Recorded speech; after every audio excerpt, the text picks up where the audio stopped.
اعوذ باللہ من الشیطان الرجیم بسم اللہ الرحمن الرحیم بئس ما اشتروا بہ انفسہم، کیا ہی بری چیز ہے جس کے بدلے انہوں نے سودا کر لیا اپنی جانوں کا۔ کیا سودا کیا؟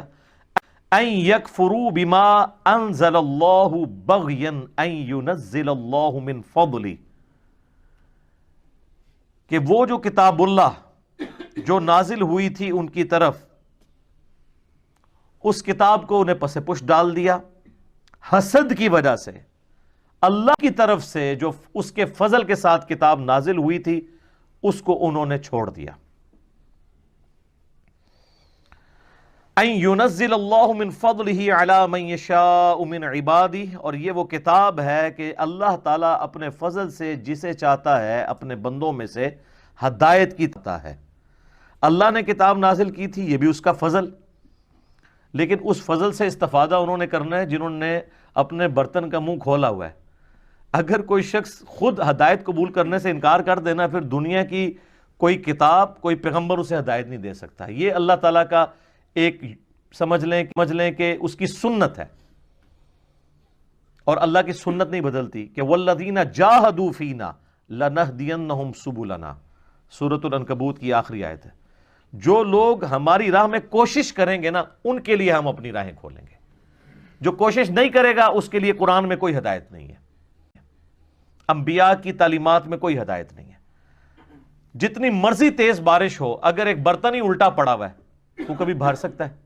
نہیں۔ تو اللہ تعالیٰ یہی فرما رہا ہے کہ کتنا برا انہوں نے سودا کیا کہ اس نبی کے دنیا میں آنے سے پہلے تو یہ جنگوں میں دعا کیا کرتے تھے، اے اللہ جلدی جلدی اس پیغمبر کو بھیج کہ پیغمبر کے ساتھ مل کر قتال کریں اور اللہ کے دین کا بول بالا کریں، اور آج جب وہ پیغمبر آئے ہیں یہ اس کے کافر ہو گئے ہیں، اس کے منکر ہو گئے ہیں۔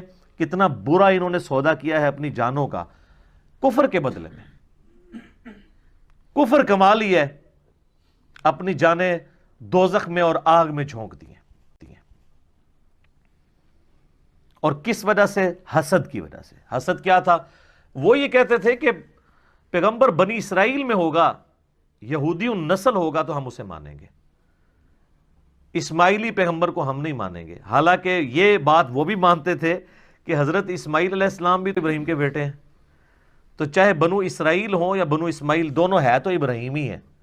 لیکن وہ کہتے تھے نہیں، جو حضرت یعقوب کی اولاد سے ہیں، یعقوب کا ہی لقب تھا اسرائیل علیہ السلام، ان کے سوا اگر کوئی اور نسل میں پیغمبر آئے گا وہ ابراہیمی بھی کیوں نہ ہو، ہم نے نہیں اس کو ایز اے پیغمبر ایکسیپٹ کرنا۔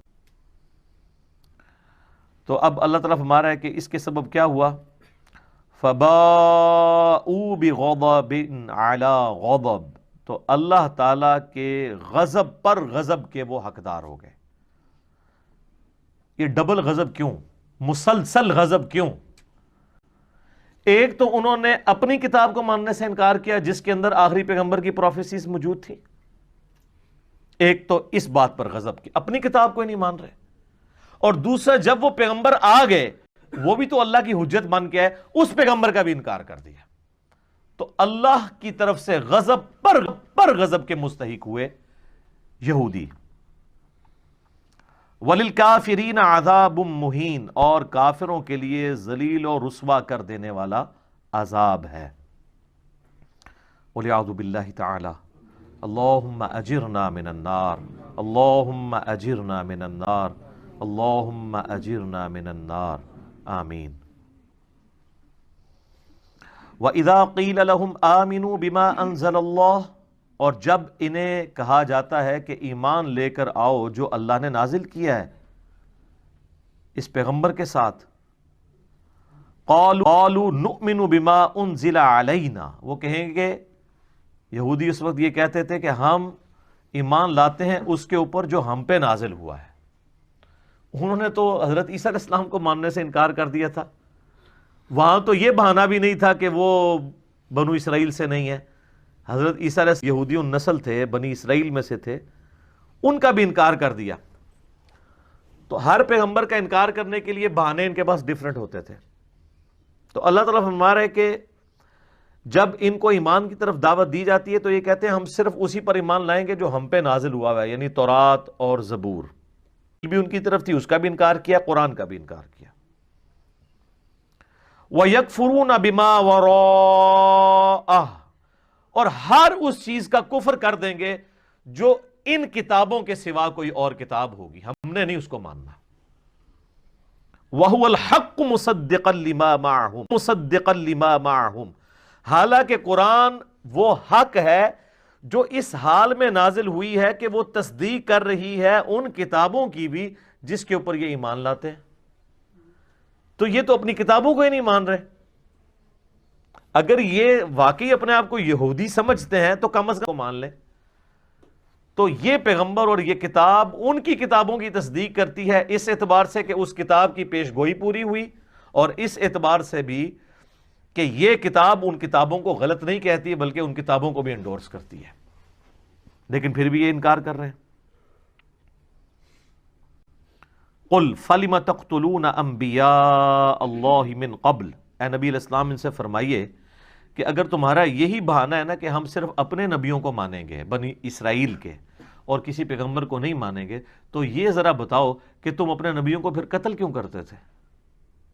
یہ پھکی ہے اینٹی وینم، اسی اصول اور مبادی پہ الزامی جواب کہ اگر تم یہ کہتے ہو کہ محمد صلی اللہ علیہ وآلہ وسلم بنو اسرائیل میں سے ہوتے تو ہم انہیں مان لیتے، تو یہ بتاؤ بنی اسرائیل کے پیغمبروں کو قتل بھی تو تم لوگ خود ہی کرتے تھے، حتیٰ کہ عیسیٰ علیہ السلام کے بھی قتل کا فتویٰ نکالا، وہ تو اللہ نے ان کو زندہ اٹھا، حضرت عیسیٰ علیہ السلام کو بھی انہوں نے سولی چڑھا دینا تھا۔ تو اگر تمہاری یہ لاجک مان لی جائے کہ ہم اپنے سوا کسی اور پیغمبر کو نہیں مانیں گے جو کسی اور نسل سے ہوگا، تو جو تمہاری اپنی نسل سے پیغمبر آئے ہیں، حضرت زکریا علیہ السلام، یحییٰ علیہ السلام، ان کے علاوہ کئی انبیاء کو تو تم نے خود قتل کیا، ایون عیسیٰ علیہ السلام کو بھی قتل کرنے کی سازش کی۔ یہ اللہ تعالیٰ فرما رہا ہے کہ اپنے نبی علیہ السلام کو کہ آپ یوں ان سے کہیں، قُلْ فَلِمَ تَقْتُلُونَ أَنْبِيَاءَ اللَّهِ مِنْ قَبْلِ إِن كُنْتُمْ مُؤْمِنِينَ، اگر تم واقعی سچا ایمان رکھتے ہو تو اپنے نبیوں کو کیوں قتل کرتے رہے ہو؟ ظاہر ہے اس بات کا کیا جواب ہوگا کسی کے پاس؟ اس کا جواب صرف یہ ہوگا کہ اس کی بات نہیں سننی، کیونکہ بات ہی اتنی وزنی ہے۔ وَقَالَ الَّذِينَ كَفَرُوا لَا تَسْمَعُوا لِهَذَا الْقُرْآنِ وَالْغَوْا فِيهِ لَعَلَّكُمْ تَغْلِبُونَ، کافر کہتے ہیں قرآن جب پڑھا جا رہا ہو نا اس کو مت سنا کرو اور شور مچا دیا کرو، یہ کیا ہے کہ تم قرآن پر غالب آ سکو، کیونکہ ان کو پتہ ہے قرآن پہ غلبہ کیسے ہوگا،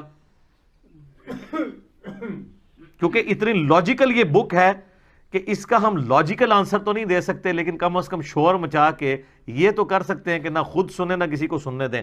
جب لوگ سنیں گے ہی نہیں تو قبول کیسے کریں گے؟ آج بھی یہ یاد رکھیے گا، جو یہ کہتا ہے نا کسی کی بات نہیں سننی، تو سب سے بڑی دلیل اس کی باطل پہ ہونے کی یہی ہے۔ اگر تم اپنے عقائد میں کانفیڈنٹ ہو تو کہو کہ جی ہماری بات تو 24 کیرٹ سونا ہے جی، پیش کریں قرآن و سنت پہ، کوئی اور بھی بات کرتا ہے آپ سنیں اس کی بات اور چیک کریں، اور جو کہ کسی کی سننی نہیں ہے تو آپ سمجھ لیں کہ دال میں کالا نہیں ہے، پوری دال ہی کالی ہے، کیونکہ وہ تو پچ کھیڑنا چاہتا ہے نا، نہ کھیڑیں گے نہ کھیڑن دیں گے۔